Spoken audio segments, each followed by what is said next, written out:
While U.S. President Donald Trump increases tariffs on a number of Canadian-made goods, targeted business sectors in our country are bracing for more impacts. And as the feds continue at the negotiating table, the province has introduced another round of support for Ontario workers. To talk more about the initiative is the province's Labour Minister David Piccini, who joins us in studio today. Thank you so much for being with us. And Thank you for having me. Yeah, let's start with the trade war there. As talks continue, I'm sure you're hearing from folks across Ontario about what sort of impacts they'll be seeing. But talk to us about what conversations you're having with your federal counterparts in terms of what supports workers will be receiving the event that they are impacted. Yeah, absolutely. I mean, everywhere we go, as I often reflect on my own history, with family are steel workers when they immigrated here from the steel sector right to automotive, talking with families in my own area, east of Toronto, automotive sector, General Motors town. This matters, for moms and dads going home. They want to know that they have the security of a job. And so these tariffs are affecting so many of our key and vital sectors. And so without question, Premier Ford and I and our government have called on the best deal and to not walk away from the table, to not roll over, to keep fighting for the best deal for Canadians. But we're having conversations around how we can support workers. Look, you never want to be in a position where you have to deal with layoffs, but my job as a public policy maker is to make sure we're ready. And so we, even prior to tariffs, have had a skills development fund, and its ethos is really better training for better jobs with bigger paychecks. And it's to address the problem where we know employers are looking to ensure they have a workforce with well-trained workers, and workers are looking to better train, to find employment and to upskill. And so we launched our Skills Development Fund, which is really employer-driven, designed to support employers on launching rapid retraining initiatives to support in bringing in new workers or upskilling existing workers to make them more competitive and to address productivity. Because we know Canada lags behind many of our OECD comparator countries, G7 countries, when it comes to our productivity. So Premier Ford's tackling that head on, and he and I are working closely with employers on this. And so going back to this fund here that you're putting in place, are we able to, the impacts of that, are we able to feel those impacts as quick as the impacts of tariffs, for instance, which we don't know 100% what that will look like? Well, really good question. So I'll use NOAA as an example. So last week when we made the announcement, NOAA was one of the Support Ontario youth success stories who went through our Skills Development Fund program. He, like many, he decided university was not for him. He picked up an apprenticeship.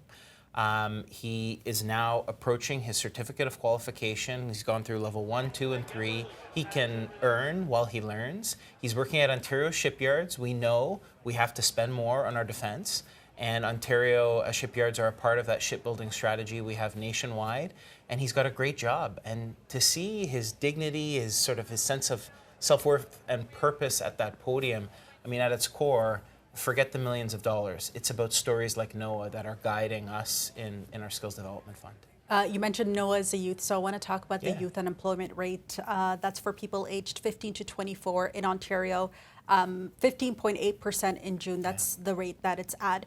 What's your government doing to tackle this issue, an important one for many young people in our province? Absolutely. This is why we have the Skills Development Fund. It's really to ensure that we have an avenue for youth to gain the skills they need to be job ready. But that takes time, right? I mean, if the issue is right now, how are we addressing the issue right now? Well, these are 12-week courses, right? So we're not talking a significant amount of time. These are Skills Development Fund programs that get you right into an apprenticeship. We've got a massive infrastructure backlog. If you think we've got 52 hospitals under construction. We in my community went from a time where the previous government was shutting down schools. Now we're building them. And we need men and women to build them. So we know, whether it's entering an apprenticeship or whether it's our friends at Hospitality Workers Union, who've been training a next generation of hospitality workers. This is rapid training to get you job ready. And for us, how we grade these applicants who come towards us is to make sure that they have a job at the other end. So that's been really key to this program. We're seeing people enter jobs and enter the job market in as little as 8 to 12 weeks. So that's designed our SDF program. That's really the ethos of that program. And we know, I mean, unemployment is an issue. We're working with our federal government nationwide. We've got to make sure we have jobs for youth to be competitive on a global stage. And I don't know if you saw, and I don't know if we have the images last week at the X Fair, the thousands lining up just before the job fair even opens, hoping to land a job of some sort. And you know, we spoke with people there who talked about and there you go, that's the lineup that we saw, folks getting out there. It's really heartbreaking to hear their stories, struggling why they're not able to land jobs, particularly in the summertime. Is there some reason as to why we're seeing these numbers in Ontario? Well, I think we're seeing challenges across Canada, but in Ontario, I mean, we're home to the province's largest population. We're the economic engine. And I think it's important to tie in our reality. I mean, why are we trying to break down labor mobility barriers across Canada so that people can move from across Canada to find employment? We're doing that. Why are we trying to improve the building process? You know, we went from a time where my family immigrated here, you actually build something.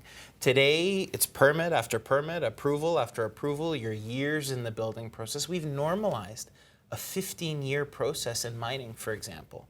And we're the only country worldwide that has access to all these rare critical minerals. So why I mention that is you can't disassociate the realities around the multi-years it takes to actually get a shovel in ground from youth who want jobs today.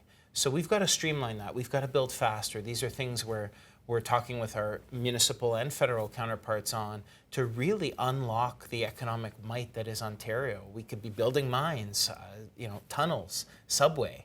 If you think to some of the laborers, for example, working on our Ontario Line project, they're taking home six-figure salaries, and these are providing gainful employment for families. So, you know, we've got to stay focused on that. We know that to tackle youth unemployment, this Skills Development Fund gives them a vital lifeline to get rapid training to enter the job market, and that's what we're focused on as a government. Okay, Minister David Piccini, that's all the time we have today. Thanks so much for coming in. Thank you so much for having me.